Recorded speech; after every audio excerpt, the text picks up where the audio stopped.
আমি Sakib Shamim, general secretary, Bangladesh shooting sport federation. প্রবাদে আছে, যোগ্য মানুষ যেখানে দাঁড়ান সেখানে নেতৃত্বের শুরু। সাকিব শামীম ঠিক তেমনই একজন মানুষ।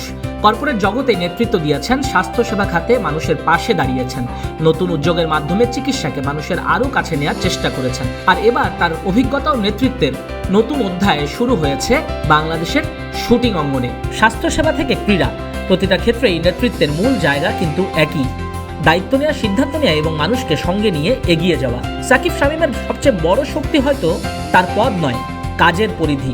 শুটিং ফেডারেশনের সাধারণ সম্পাদক হিসেবে তার সামনে বহু চ্যালেঞ্জ।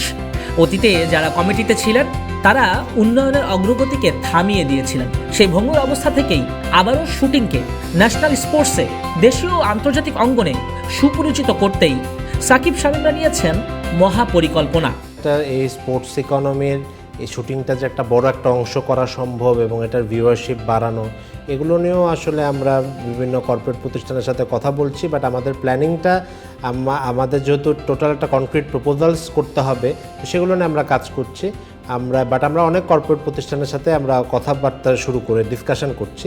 এটার উপরে এখন লং টার্ম প্রায়োরিটি, মানে আমার কথা হচ্ছে যে আমরা যদি 4 বছর পর এখানে নাও থাকি, পরে যারা আসবে তারা যাতে কমপ্লিটলি সব কিছু গোছানো পায় এবং তারাও যাতে একটা দিক নির্দেশনা পায়। মানে মাস্টার প্ল্যানিংটা আমরা আগামী নেক্সট 10-15 ইয়ার্সের মাস্টার প্ল্যানিংটা আমরা করে দিয়ে যাব। টিল নাও আমরা অনেক ধরনের ক্রাইসিস আমরা ট্যাকেল করেছি, তো এইগুলো যাতে আসলে পরবর্তীতে না করতে, আসলে একটা পিলারটা আমাদের গেঁথে দিতে হবে। আমাদের কমিটিতে আমাদের সাবেক শুটাররা রয়েছে এবং জয়েন্ট সেক্রেটারি আমাদের সাবেক শুটার।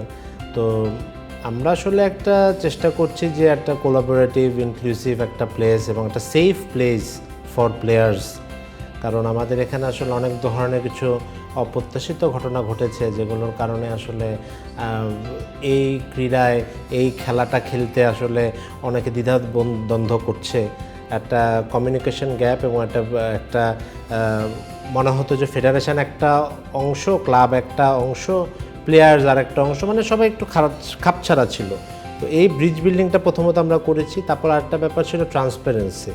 আসলে এই সেরকম স্বায়ত্তশাসিত প্রতিষ্ঠানে অনেক জায়গায় অনেক গ্রে এরিয়াসগুলো আছে।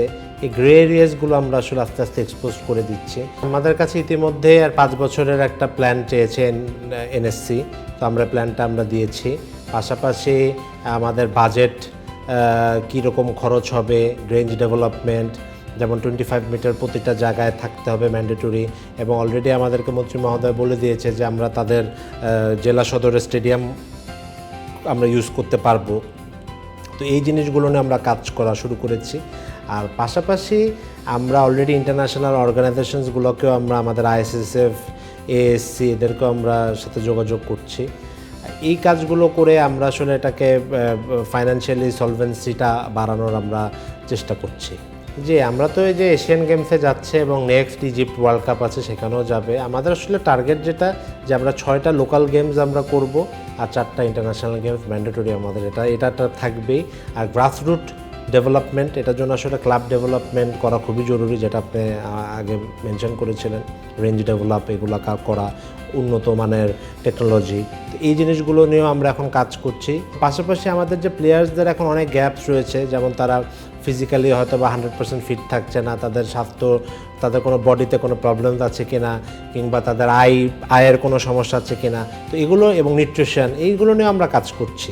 লোকাল কোচ 3 জন আমরা নিব, এটার প্রপার প্রক্রিয়াধীন কাজ আমরা শুরু করে ফেলেছি। আর 2 জন আমরা ইন্টারন্যাশনাল কোচ নেব, একজন রাইফেল, একজন পিস্তলের। কারণ পিস্তলে বাংলাদেশ আসলে যেই গৌরবটা ছিল 30-35 বছর আগে, সেই গৌরবটা হারিয়ে গিয়েছে। 50 মিটারে আমাদের একটা গৌরব ছিল, সেটা আমরা হারিয়ে ফেলেছি। শুটিং ডিসিপ্লিনে কমনওয়েলথ গেমসে স্বর্ণসহ লাল সবুজে বেশিরভাগ সাফল্যই এই ডিসিপ্লিনে। ইসলামিক সলিডারিটি সাউথ এশিয়ান গেমসেও স্বর্ণ আছে এই ডিসিপ্লিনে। 2019 এসএ গেমসে পদক ছিল, 2017-তে সবশেষ ইসলামিক সলিডারিতে পদক শুটিংয়ে। এরপর বড় কোনো সাফল্য পাননি দেশের শুটাররা। মেডেলটার জন্য তো আসলে এটা তো একটা কন্টিনিউয়াস প্রসেস।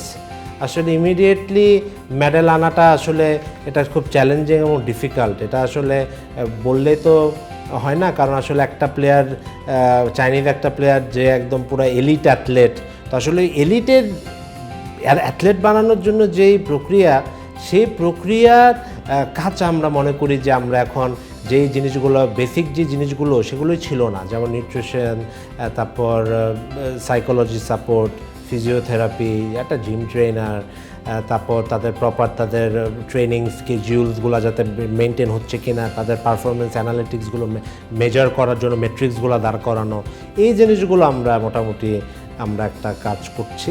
জি, কামরুন নাহার কুলির ব্যাপারে আমরা স্পেশালভাবে আমাদের আরেকজন প্লেয়ার ছিল, দুজন প্লেয়ারকে নিয়ে আমরা স্পেশালভাবে অলিম্পিকের থেকে পারমিশন নিয়ে এবং আমরা বিওএর সাথে কথা বলে আমরা একটা সিলেকশন একটা ম্যাচটাও আমরা করেছিলাম।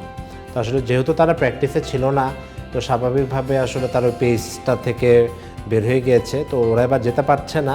কিন্তু ওর যে বিশেষ করে যে প্রবলেমগুলো ছিল, যেটা ভালো ক্লাবের সাথে অ্যাফিলিয়েশন, ফাইন্যান্সিয়ালি অনেক ক্ষতি হয়েছিল, জ্যাকেট, আধুনিক আর্মস, এগুলো আমরা সব অলরেডি ওকে ওয়েল ইকুইপড করে দিয়েছি এবং সে প্র্যাকটিস করছে এবং আশা করি সে নেক্সট গেমসে সে পার্টিসিপেট করে। এগুলো প্রতিটা উন্নত দেশে আমি যেখানে ছিলাম, পড়াশোনা করেছি, প্রতিটা জায়গায় দেখেছি যে স্পোর্টসের প্রতি প্রতিটা দেশেরই অন্যরকম প্রায়োরিটি। শুধু দেশ না, কলেজ বলেন, ইউনিভার্সিটি বলেন, স্কুল বলেন, তারা এটা একটা ম্যান্ডেটরি কারিকুলাম এবং মাননীয় প্রধানমন্ত্রী অলরেডি ম্যান্ডেটরি কারিকুলামে ওগুলো অংশগ্রহণ করে অন্তর্ভুক্ত করেছে, আমি তা ধন্যবাদ জানাই। আশা করি এগুলো একটা নিউ চেঞ্জ, এই নিউ চেঞ্জেসগুলো আমি মনে করি আমাদের ভবিষ্যতে প্রজন্মকে অনেক ভালো কিছুই দিবে ইনশাআল্লাহ। নাজমুস সাকিব, কালবেলা।